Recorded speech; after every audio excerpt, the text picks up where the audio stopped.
Voyage en récit. Alexandre Siniakov. Et Geoffroy Scrive.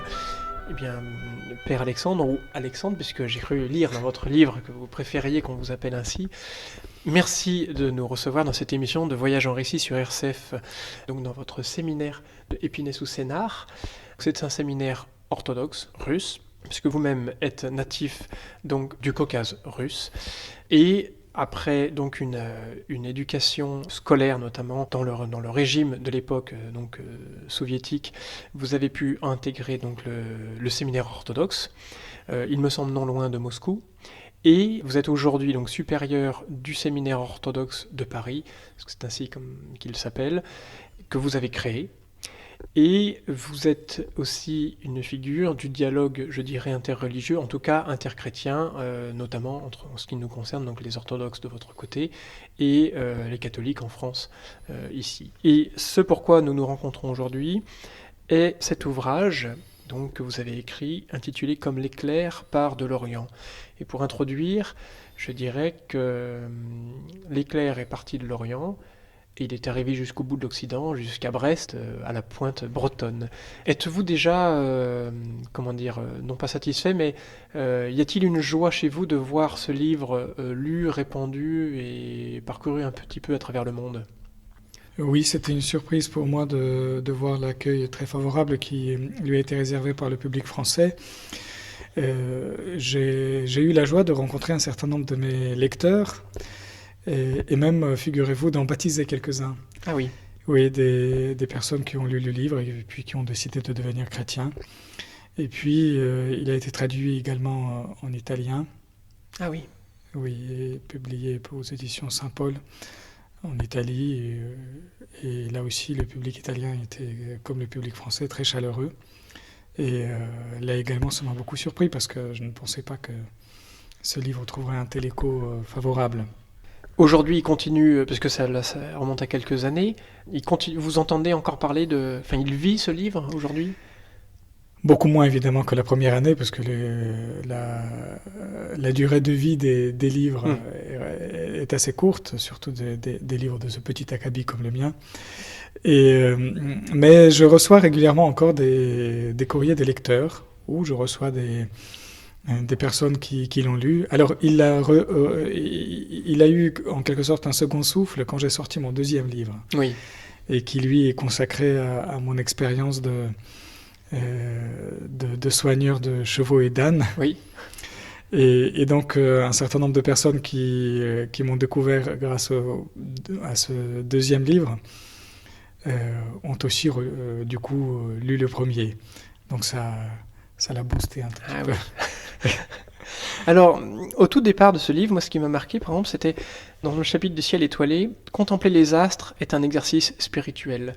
Alors, d'un point de vue même, ne serait-ce que pratique, est-il encore possible de le faire ici en France, dans cette région parisienne excessivement polluée, ne serait-ce que par la lumière excessive ? Alors en région parisienne, non, effectivement, ce n'est plus possible de contempler les astres, ou vous en voyez une infime partie. Je ne sais pas qu'en est de Brest et des alentours, mais c'est vrai qu'en France, il y a peu d'endroits où on peut encore voir beaucoup d'étoiles, et surtout où on est capable de bien distinguer la Voie lactée. Oui. Le cœur de notre galaxie. J'ai voyagé pas mal en France et dans les régions rurales, mais ça m'a l'air d'être quand même partout très diminué comme possibilité aujourd'hui. Alors du coup, faut-il recourir à une contemplation du cœur ? Il y a la contemplation du cœur, et puis il faut se satisfaire de ce que nous avons aujourd'hui. Et nous voyons un nombre d'étoiles beaucoup plus réduit que nos ancêtres. En revanche, nous les connaissons un peu mieux. Alors du coup, moi je me console en région parisienne en lisant beaucoup de revues scientifiques auxquelles je suis abonné, et notamment les revues d'astrophysique. Ah oui. Et donc, vous voyez, je compense la contemplation physique par l'étude de dilettantes scientifiques. Alors justement, vous parlez d'études scientifiques. J'aimerais revenir sur le mot des études, parce que la scolarité couvre une bonne partie de cet ouvrage. Vous y revenez précisément, et même, je dirais longuement, j'ai trouvé, et dans un passage magnifique. Je retiens notamment évidemment le personnage de la directrice d'école. Pour vous, qu'elle incarne cette image un peu du bon samaritain, qui vous a un peu recueilli, qui vous a permis d'aller plus loin. Oui, c'est vrai, je n'y avais pas pensé, mais ça peut être ça, oui. C'est un peu... ma directrice d'école, effectivement, elle a joué un rôle important dans ma vie. Elle m'a permis de trouver une certaine liberté dans ce contexte scolaire extrêmement étouffant. Et alors, figurez-vous, ça fait beaucoup de temps qui s'est écoulé depuis que j'ai quitté l'école soviétique. Mais figurez-vous, encore aujourd'hui, j'ai presque 40 ans, il m'arrive très régulièrement de rêver la nuit que je suis encore dans cette école. Ah oui. Voilà, et que je n'ai toujours pas trouvé le moyen de m'en échapper. Et c'est vrai que la directrice, elle faisait partie de ces quelques personnages très positifs qui rendaient cette prison scolaire plus supportable. Et ces rêves, vous les rêvez en russe ou en français? Ou dans une autre langue encore? Ça, je ne sais pas, je ne saurais pas le dire, mais je pense plutôt en russe. Oui, ça... Parce que les rêves, généralement, adoptent la langue du contexte dans lequel ça se passe. Et cette personne, je ne sais plus, vous la revoyez? Elle est encore de ce monde? Elle est encore de ce monde et j'ai régulièrement de nouvelles par elle grâce aux autres habitants du village. Oui. Elle est très âgée, elle est veuve désormais et je l'ai revue la dernière fois où je suis allé dans mon village d'origine, mais ça remonte à il y a longtemps. Et je nourrissais le projet d'y revenir peut-être cette année. Et il ne sera pas réalisé. Mais je n'abandonne pas cette idée de revenir de nouveau dans le village. Et évidemment, elle sera parmi les premières à qui je rendrai visite. Combien de temps cela met-il d'ici pour aller à ce village? Alors, ce n'est pas facile d'y aller parce qu'il faut... déjà, il faut prendre l'avion à plusieurs reprises. Il faut passer par Moscou. Oui. Et puis ensuite aller dans la ville de Mineralne Vod, qui est la ville où se trouve l'aéroport de la région de Stavropol. Oui, parce qu'à Stavropol, il n'y a pas d'aéroport, je crois. À Stavropol, il n'y a pas de grand aéroport. C'est un tout petit aérodrome, mais qui n'accueille pas des grands vols, même ceux venant de Moscou, où ils sont tellement rares que c'est plus facile de passer par Mineralne Vod. Et de là, il y a encore à peu près 300 km à faire pour aller dans le village. Donc vous ne pouvez pas faire ça en une journée, non. Donc ça demande pas mal de temps, oui. Et ça, c'est vrai que moi qui suis aujourd'hui assez réticent à l'égard des voyages rapides, là pour le coup, je reconnais que cette inaccessibilité du village est un peu un obstacle à ce que j'y vienne de manière plus fréquente. Cela vous pèse-t-il d'ailleurs, d'un certain côté? Alors moi, je ne suis pas très nostalgique des lieux. C'est-à-dire que pour moi, les lieux n'ont pas... comment dire, ils sont intéressants, mais ce n'est pas indispensable. Je ne suis pas comme un certain nombre de personnes à ressentir une certaine douleur de ne pas voir un lieu pendant longtemps. En revanche, ce qui me fait très plaisir, toujours, c'est de revoir les personnes. Oui. Et donc, si je vais dans mon village, c'est surtout pour revoir un certain nombre de gens, mais si je peux les voir dans un autre contexte, ailleurs, ça me fera une joie tout aussi grande. Donc, le lieu en soi a certes une certaine importance émotionnelle, mais je me passe très bien d'être physiquement là où j'aimerais être. Je reviens sur la directrice, parce qu'elle y est encore. Est-ce qu'on peut lui coller, si j'ose ce terme, cette image de l'humilité alliée à l'intelligence qui agit contre la masse dominante? Elle réussit finalement à se dire quand même, celui-ci, il est attiré, il est touché par autre chose. Moi, directrice, je vais lui permettre d'accéder à cette autre chose. Parce qu'il faut quand même un certain courage, quoi. Oui, mais je crois qu'il n'y avait chez elle, il n'y avait aucune intention politique ou révolutionnaire, si j'ose dire. Elle n'était pas du tout contre le système, elle n'était pas du tout non plus contre ses autres collègues. Je crois que s'il l'a été, c'est un peu à son insu, et involontairement. Je crois que chez elle, comme chez beaucoup de Russes d'ailleurs, que qui m'ont aidé pendant cette première période de ma vie où j'ai vécu en Russie, c'est la bonté naturelle de l'âme qui s'est manifestée, mais sans que cela soit l'expression d'une attitude contre-courant ou contre l'ambiance générale.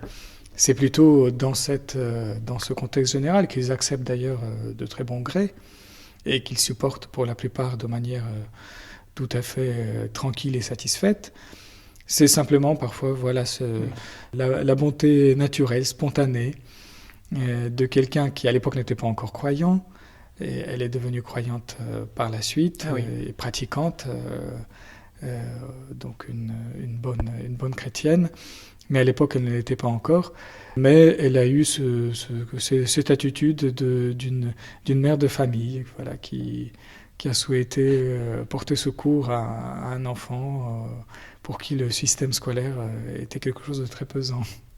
Vous parlez de cette bonté, je dirais, naturelle, et cela me fait penser à un autre livre lu en ce moment qui s'appelle L'Europe et l'âme de l'Orient par Walter Schubart. Connaissez-vous cet auteur et cet ouvrage ? Non, hélas, je ne connais pas. Et l'ouvrage date de 1938, et quand on le lit, on se dit mais la situation a dû grandement changer. Il parle d'une bonté générale, mais à toute épreuve de toute la population, contrairement à l'homme prométhéen que nous sommes en Europe, qui est plus occupé au matérialisme, etc. Bon, du coup, cela me fait penser à ce livre. Oui, d'après ce que vous dites, c'est à peu près dans ce sens-là que. Voilà, c'est ça. Que je vois que j'explique son comportement, vous voyez, c'est une bonté naturelle, apolitique et non contestataire, mais qui se manifeste de manière très opportune. Je reviens sur la scolarité. Aujourd'hui, savez-vous qu'est-ce qu'il en est ? Comment cela a-t-il évolué du point de vue scolaire ? J'ai peu suivi l'évolution de l'éducation nationale en Russie après mon départ du pays. En revanche, quand je me suis rendu la dernière fois dans mon village, évidemment, je suis passé par l'école et elle était déserte parce que c'était pendant l'été, pendant les vacances. Ça m'a fait de la peine parce que j'aurais aimé rencontrer quelques élèves pour interroger ou quelques enseignantes. Alors, j'ai pu voir tel ou tel enseignant, mais de ceux que j'ai connus de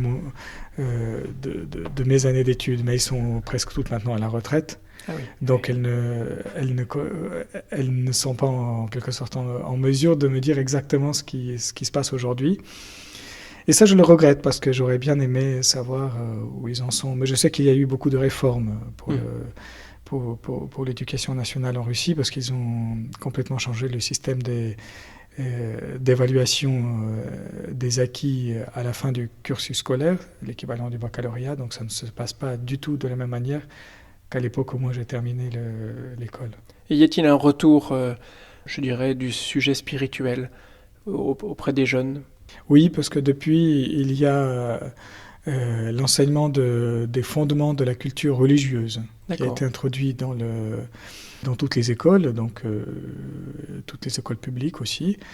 Et d'après ce que j'ai compris, les élèves et leurs parents choisissent entre plusieurs options. Ils ont soit l'éthique laïque, soit la culture orthodoxe, soit la culture musulmane, soit la culture bouddhiste ou juive. D'accord. Et donc ils choisissent. En fonction de régions, ça peut varier aussi, parce que les régions dominantes musulmanes peuvent proposer ça dans un autre cadre, les régions plus orthodoxes dans un autre. Donc je crois que c'est devenu beaucoup plus libéral, l'enseignement. Ça aurait été impensable à mon époque, évidemment. Oui, c'était trop ancré. Alors, justement, puisqu'on l'a entre les mains, parlons des livres. Vous avez plus qu'un attachement pour les livres, vous avez un amour un peu des livres et de la littérature. Alors, j'aime énormément les livres et la littérature, et surtout, je leur dois beaucoup. Oui, c'est cela. Oui, quand vous dites là, je pense aussi au Comte de Monte Cristo, dont l'image la plus belle évasion de la littérature, et j'ai trouvé ça magnifique. Alors justement, le lien entre le profane et le sacré à travers la littérature, vous pointez le danger de se laisser engloutir par le cultuel, conduisant, vous dites, à un athéisme qui s'ignore. Est-ce que vous pourriez expliquer ce point de vue ? Eh bien, c'est ce que en quelque sorte, je visais dans ces lignes-là, c'est l'attitude de certains croyants qui, par un excès de zèle néophyte ou d'enthousiasme de découvrir la vérité, comme ils disent, délaissent en quelque sorte la culture profane, et en particulier la littérature profane. Parce que ça m'est arrivé pendant mon séjour au monastère en Russie ou ailleurs, d'entendre certaines personnes tout à fait admirables d'ailleurs dire que pour un moine ou pour un chrétien pratiquant, la fréquentation de la littérature profane n'est pas nécessaire et parfois même n'est pas souhaitable. Donc c'est ça que je voulais dire, que pour moi ce n'est pas une attitude juste, ni d'ailleurs traditionnelle, ni patristique, parce que l'Église, notamment pendant les premiers siècles de son existence, a toujours accordé une très grande importance à la connaissance de la culture profane de la société à laquelle elle était envoyée annoncer la bonne nouvelle. Et la théologie s'est formée dans ce dialogue entre la culture et la science profane d'une part, et la révélation de la parole de Dieu d'autre part. Et inversement, aux personnes qui, même inconsciemment, ne sont versées que dans le profane, comment les toucher des choses spirituelles, des choses de l'esprit, des choses de l'âme? Bon, là, on est peut-être plus sur un programme d'évangélisation. Oui, moi je dirais qu'il n'y a pas d'outil universel, il n'y a pas d'approche qui fonctionne avec tous, c'est en fonction de chaque personne, mais je pense que dans toute culture, aussi profane et aussi athée qu'elle paraisse, on peut trouver toujours une accroche qui peut servir en quelque sorte d'introduction à la révélation de la parole de Dieu. Il faut adopter la méthode de saint Paul lorsqu'il parlait à l'aréopage athénien. Il faut d'abord connaître cette culture. Donc il faut que, comme dit saint Paul, en arrivant à Athènes, j'ai parcouru vos temples. Oui. Voilà, donc et c'est ça qu'il faut faire, et c'est ce que beaucoup de chrétiens ont peur de faire. Oui. En arrivant dans une autre culture, religieuse ou profane, il faut d'abord, en premier lieu, la connaître, la découvrir, l'étudier. Et c'est cela le début de l'évangélisation. Et ensuite, à l'intérieur de cette culture, trouver quelque chose qui rejoint la révélation de Dieu dans l'Évangile, en Jésus-Christ. Et il y en a forcément, parce que nous, les chrétiens, nous sommes catholiques au sens patristique du terme, c'est-à-dire nous considérons que Jésus-Christ est venu dans le monde pour l'ensemble des êtres humains et pour l'ensemble de cultures, donc pas pour une culture particulière ni pour une société à part. Et donc nous considérons aussi que tout être humain est l'image de Dieu. Et même s'il n'atteint pas la ressemblance avec le Créateur, il n'est pas étranger au souffle créateur de Dieu, à l'esprit.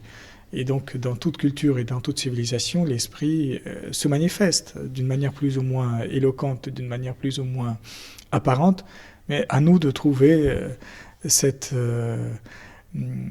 arrière-fond universel, catholique si j'ose dire, de toute civilisation et de toute culture, et à partir de là, annoncer la parole de Dieu, non pas avec un esprit prosélyte, non pas dans un esprit institutionnel, mais d'une manière amicale, ouverte, pour, comme dit saint Jean dans l'introduction à sa lettre, pour que les autres puissent participer à la joie qui est la nôtre. Il faut partir de cette patte humaine, en fait, il faut partir de ce qu'ils ont, de ce qu'ils sont.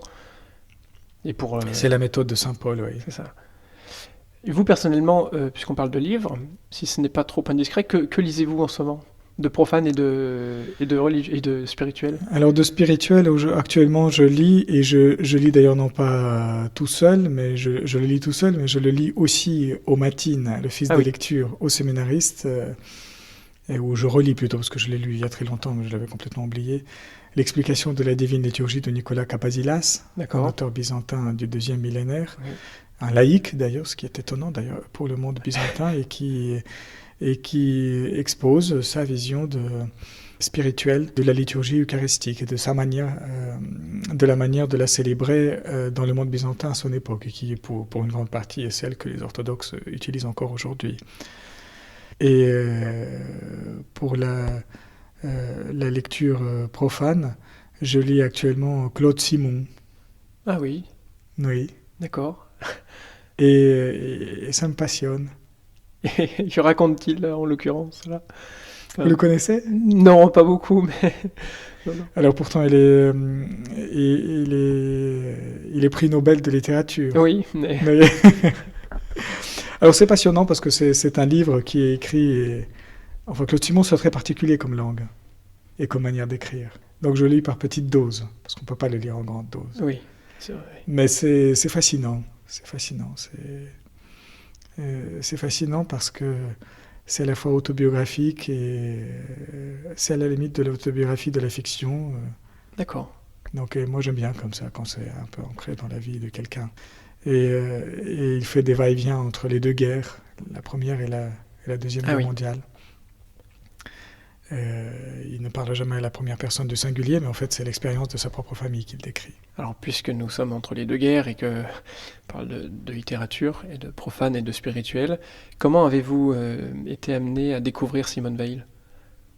Alors Simone Weil, c'est mon ami dominicain, Ah, le frère dominicain, qui me l'a fait découvrir ah oui, à l'abbaye de... au couvent de dominicains de Toulouse Oui, c'est ça. quand j'y étais. Donc c'est lui qui m'en a parlé la première fois, donc je l'ai lu. Et puis Le père Euh, Gouze? non, ça ce n'est pas le père Gouze, donc ce n'est pas l'abbaye de Sylvanès, c'est le père Hyacinthe d'Estivelle. D'accord. Celui que je considère comme mon meilleur ami et qui est prêtre catholique de l'ordre des dominicains. Et c'est lui qui m'a le premier parlé de Simone Weil. Et après, plus tard, j'ai entendu des échos à son sujet de la part d'autres personnes et j'ai acquis l'ensemble de son œuvre que j'ai lu et relu. Et il y a certaines œuvres de Simone Weil que je relis toutes les semaines. L'enracinement, par exemple? Pas tellement. L'enracinement est une très très belle œuvre à laquelle je dois beaucoup aussi. Mais c'est surtout ces autres réflexions plus spirituelles D'accord. que je relis de manière quasi hebdomadaire. Ah oui, Oui, et L'attente de Dieu, par L'attente exemple. de Dieu, oui, Oui. L'attente de Dieu, oui. Qui est un recueil de plusieurs œuvres, et puis quelques-unes d'autres aussi. Et donc c'est devenu vraiment, certaines œuvres de Simone Weil sont toujours à côté de moi sur mon bureau. Ah oui, Oui, et donc et quand comme ça j'ai du temps libre et surtout cette envie de renforcer ma foi, je lis quelques lignes de Simone Weil. et vous étonnez-vous de la façon dont elle est connue en France? J'aurais tendance à penser qu'elle n'est pas assez connue. Et par ailleurs, en Russie, est-elle connue? Savez-vous cela? Alors ça, en Russie, je ne sais pas si elle est connue. Il faudrait que je me renseigne. Si elle n'est pas traduite, il faudra que je le fasse. En France, je ne sais pas si... ce n'est pas un auteur qui grand public non plus, Simone Weil. Mais je pense que dans le monde de ceux qui s'intéressent à la mystique chrétienne, je pense qu'ils ont à peu près tout le monde a lu Simone Weil. Enfin, j'espère. Je reviens dans le chapitre école de ce livre. Je voulais parler de la poésie. Parce que là, on parle d'œuvres littéraires. Au niveau de la poésie, en lisez-vous toujours en français ou en langue russe? Et est-ce que la poésie en russe vous rappelle-t-elle trop le joug soviétique de l'époque? Parce que la question est orientée. Je me demande si aujourd'hui, justement, de cette époque, n'émergent pas tous ceux qui écrivaient à l'encontre. Je pense à Tsvetaeva, à Mandelstam, à des poètes comme ça. Est-ce que ceux-là ne ressortent pas finalement aujourd'hui? Alors je dois vous avouer un grand péché. Je lis très peu de poésie. Et ce n'est pas quelque chose qui m'attire le plus dans la littérature.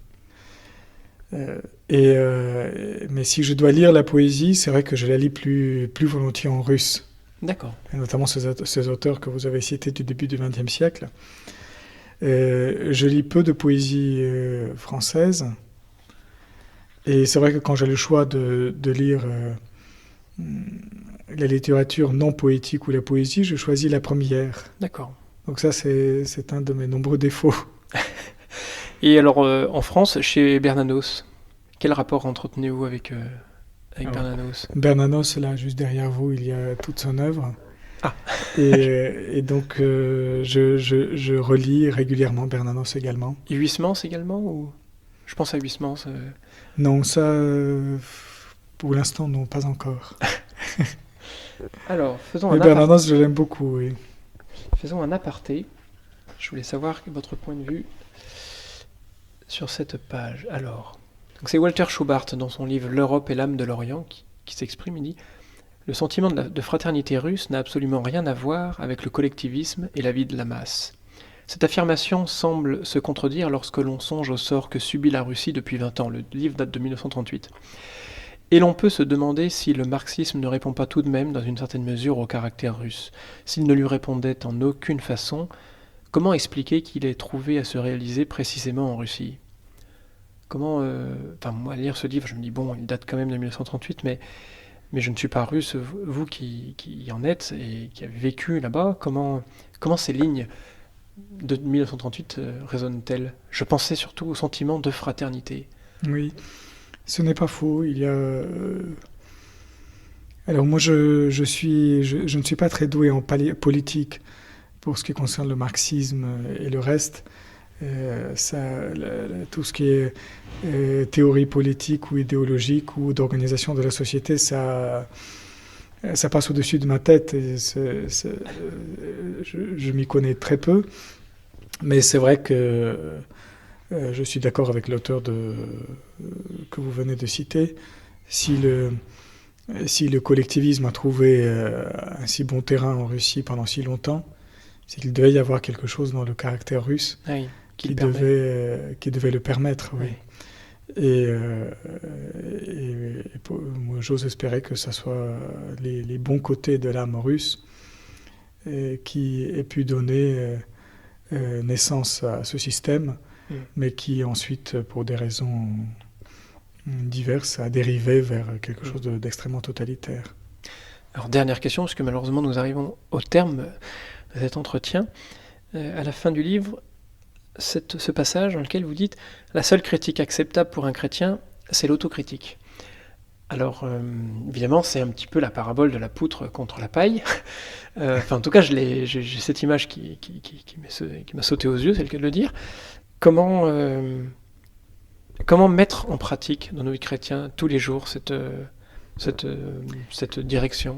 Tous les jours, eh bien, quand nous avons des problèmes, notamment dans notre mission ecclésiale, dans la vie de nos communautés, dans notre dialogue avec la société, je pense que nous devons d'abord chercher les erreurs chez nous, dans notre comportement, dans notre attitude, dans notre manière de faire, avant de nous en prendre à la société civile, à la culture profane, au système politique, aux autorités civiles, etc. Donc je pense que c'est dans les échecs que nous rencontrons au cours de notre mission, il faut chercher d'abord les défauts chez nous. Une introspection perpétuelle, permanente.